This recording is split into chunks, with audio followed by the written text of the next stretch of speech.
Olá, sejam todos muito bem-vindos a mais um episódio do nosso podcast A Psi Descomplica. É sempre uma satisfação para nós ter você aqui conosco, tá? Antes de começar o nosso episódio, já te convido a seguir as nossas plataformas digitais. Estamos no TikTok, no Instagram e no YouTube, @TV Promessa Viva. É sempre uma satisfação produzir conteúdos relevantes para o seu dia a dia, tá bom? Nosso tema de hoje é um tema um tanto quanto está na moda, vamos dizer assim. Eu ouço muitas pessoas dizendo essa palavra e às vezes não tem noção da amplitude do que ela pode estar causando, né? Do agravamento, do significado que ela pode estar fazendo, trazendo, agregando à vida da pessoa em questão que está professando, dizendo tal palavra, tá? Procrastinação. Palavra bonita, né? Primeira vez que eu ouvi essa palavra, eu disse, nossa, que palavra bonita, palavra chique, vamos dizer assim. Mas ainda não tinha o conhecimento exatamente sobre o que significava. E hoje, dentro do setting terapêutico, né? Claro que eu ouvi essa palavra já tem um tempo. E hoje, dentro do setting terapêutico, eu ouço muito e vejo o quanto que ela acaba sendo tão danosa para as nossas vidas. Então, a procrastinação nada mais é do que nossa própria atitude de adiamento de algumas questões a serem feitas. Nós temos, sim, nossa rotina, nossa vida laboral, nossa vida pessoal, nossa vida secular, em qualquer ambiente que estamos inseridos. E sim, essas atividades nos geram algumas cobranças na nossa vida laboral. Nós temos alguns prazos, algumas organizações para fazer, fato. Na nossa vida pessoal, sim, nós também precisamos ter o nosso ciclo de vivências, nós precisamos nos encontrar, socializar, nos relacionar. E aí, nós precisamos ter o entendimento de quando eu não quero fazer algo, quando eu adio fazer algo, é somente preguiça? Ou estaria havendo um processo ansioso por trás? A procrastinação, ela é sim um sintoma da ansiedade, do transtorno da ansiedade, né? O transtorno de ansiedade generalizada.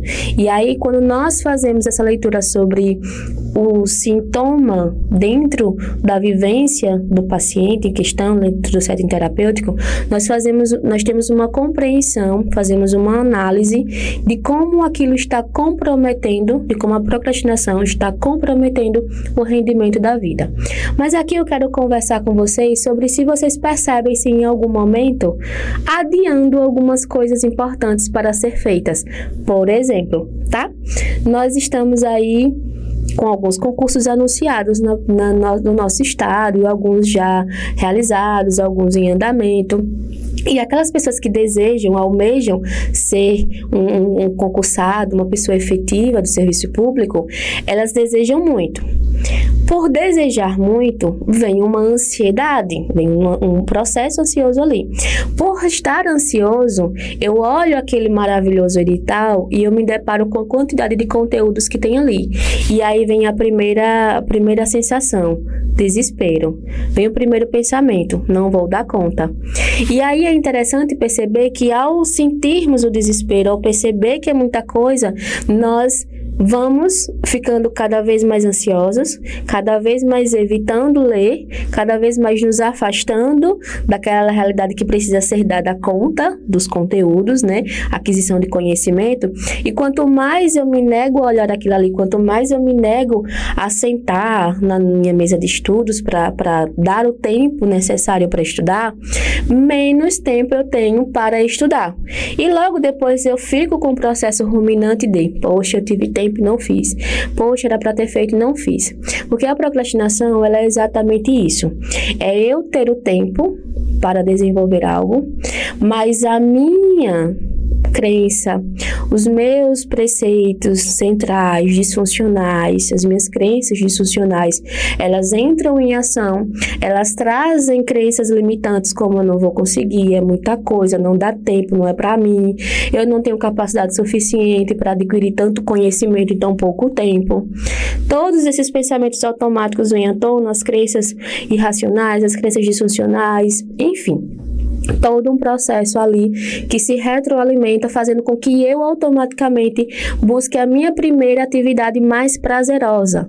Para algumas pessoas, se refugiar nos equipamentos eletrônicos, seja para jogar, seja para assistir dorama, seja para assistir filme, seja para assistir qual tipo de série você goste, seu estilo, seja para comer, seja para atividade física, enfim. Vamos buscar nosso primeiro suporte de refúgio emocional, tá? Vamos primeiro procurar ele. Quando procuramos ele, automaticamente a gente se tranquiliza. Por exemplo, tá? Você está ali muito ansioso, você está agoniado porque precisa fazer uma atividade e aquela atividade vai tomar de você muito tempo e você acredita que não vai ser capaz de desempenhar, trabalho ou estudo, enfim. Você vai... eu vou me proporcionar um tempinho aqui de descanso. Não está errado, tá? Eu quero chamar a atenção para isso. Não está errado pararmos para descansar. Não está. Só precisamos fazer isso de modo consciente e intuitivo, tá? Mas aí eu tenho uma atividade muito importante para fazer. Mas as minhas crenças dizem que eu não vou ser capaz, que não é para mim, que não vai dar conta. Eu vou lá buscar o meu refúgio na TV. Tá certo? Eu passo 1, 2, 3, 4, 5 episódios. Sim, eu posso parar um tempo e assistir um episódio, né? Vamos aí usar os doramas que tem um episódio de duração de 1 hora, 1 hora e pouquinho. Eu posso parar um episódio para assistir, mas eu devo parar por 5 horas para assistir, sendo que eu tenho outras atividades para fazer? Como eu disse, o parar não está errado, mas ele precisa ser intuitivo, ele não deve comprometer o meu rendimento.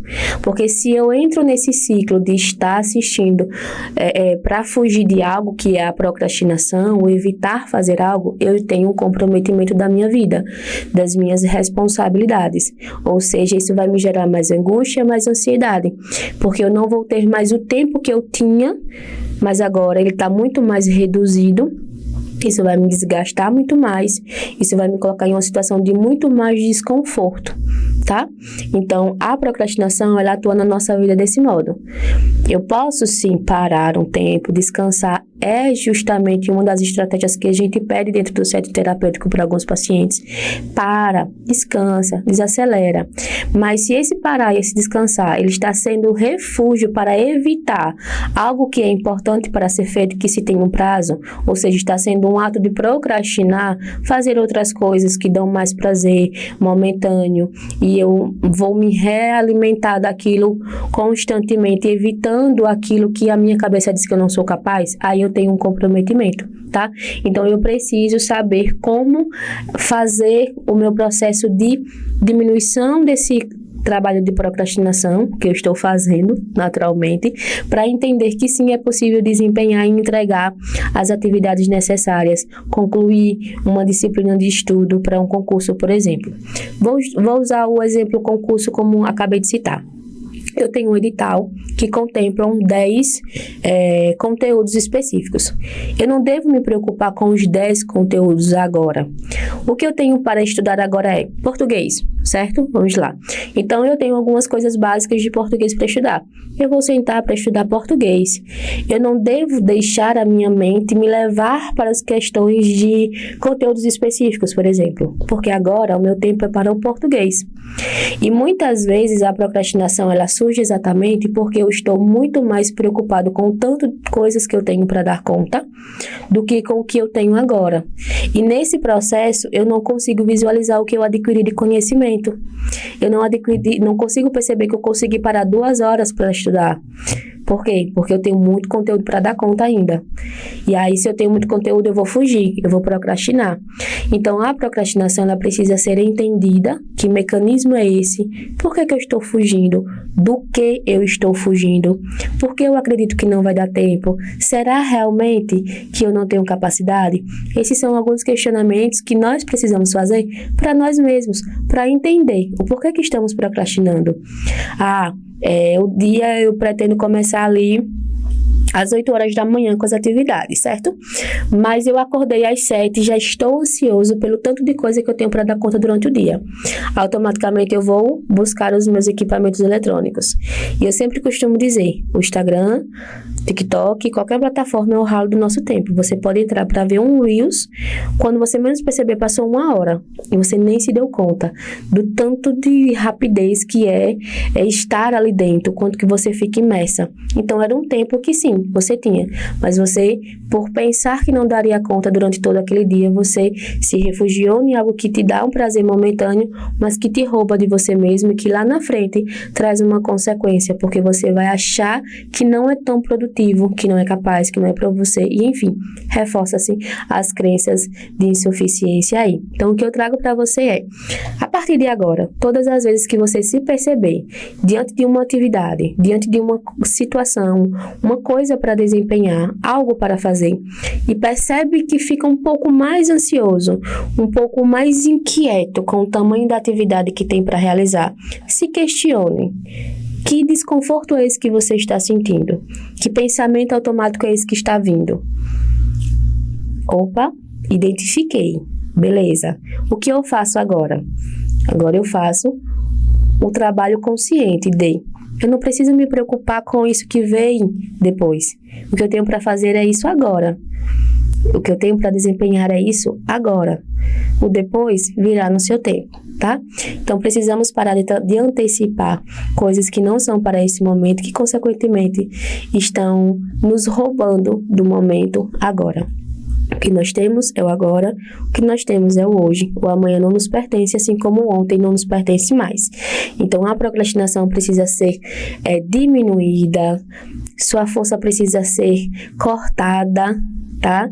Para que você consiga entender que sim, você tem um potencial incrível, mas que a sua mente está te roubando de você mesmo, tá? Muito obrigada por ficar até aqui conosco e nos vemos no nosso próximo episódio do podcast A Psi Descomplica.